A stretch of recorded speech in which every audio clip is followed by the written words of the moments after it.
Babysitter. Sometimes my mum and dad used to go out. This meant that my brother had to babysit me.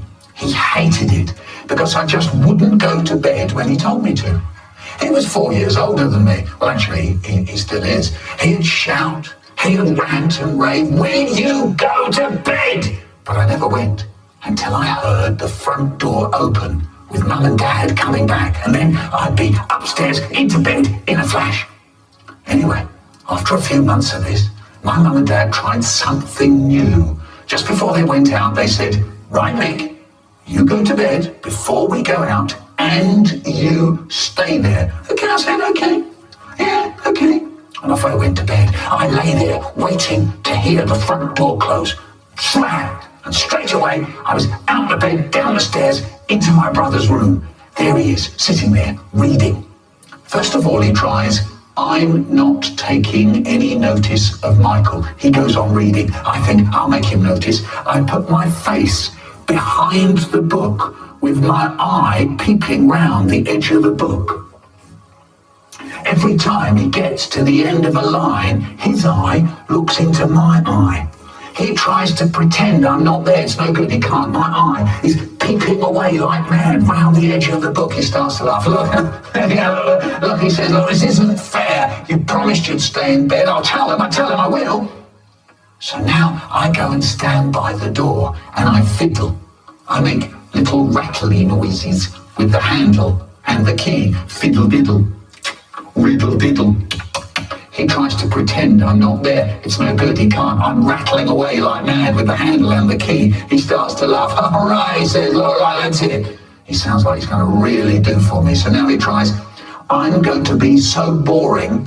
Michael will get so fed up, he'll go back to bed." He starts up a chant. Go to bed, go to bed, go to bed, go to bed, go to bed, go to bed, go to bed. He doesn't stop. Go to bed, go to bed, go to bed, go to bed. He goes on for ages. Go to bed, go to bed, go to bed. I try to talk to him. "Hey, what do you want for your birthday, Brian?" "Go to bed, go to bed, go to bed." "Do you want a sweet?" "Go to bed, go to bed, go to bed." "Hey, you got a pimple on the end of your nose, you know?" "Go to bed, go to bed, go to bed." And I'm still fiddling with the door. I lock it. I unlock it. I lock it. I try to unlock it. Go to bed, go to bed, go. Brian, I can't unlock the door. Go to bed, go to bed. Brian, the key's stuck. He stops. Suddenly he looks pleased and he settles down with his book and waits. Meanwhile, I've got big bother.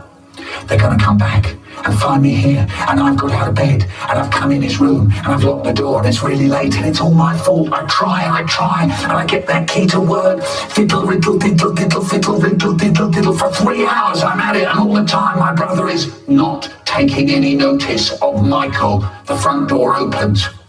"Hello!" My mum calls out. She gets to my brother's door. "Did Michael stay in bed all right?" She's trying to turn the handle. "Let us in, Brian," says my dad cheerily. No answer from us inside. My brother is waiting for me to say something. I'm hoping he'll say something. We're looking at each other. "Come on, Brian," says my dad, getting a bit cross. Oh no, the moment I dread when Dad goes from being cheery to absolutely furious. In a weedy little voice I say, "I locked the door." That really winds them up. There's my mum. "Is that you, Michael? You're still up. You promised you'd stay in bed. It isn't fair on Brian." And there's my dad, and he's roaring, "Would you believe it, my little pig? And the door's jammed. I'll have to break it down." God, when I get inside, he's going to be in for big trouble. And me, I'm standing there all shaky and sorry and shuddery. But my brother, what's he doing? He's smiling all over his big face. Yeah, he took the key out, passed it under the door, and they opened it, and I dashed out off to bed faster than an electronic rabbit.